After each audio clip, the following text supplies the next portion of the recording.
আপনি কি জানেন যে বান্দা যখন গুনাহের মধ্যে থাকে তখন তার কি কি সমস্যা হয়? তার মধ্যে বিশেষ করে 6টি কারণ রয়েছে। 1 নম্বরে, গুনাহ হৃদয়কে কঠিন করে দেয়।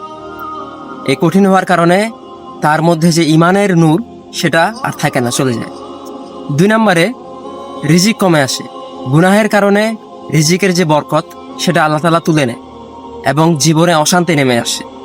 3 নম্বরে, দোয়া কবুল হয় না।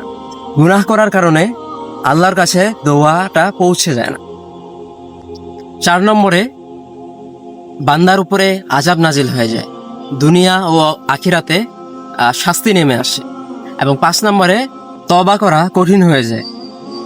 বান্দা গুনাহ করার কারণে তওবা করার যেই তাওফিক সেটা আল্লাহ তাআলা তুলে নেয় এবং আমরা তওবা তখন আর করতে পারি না।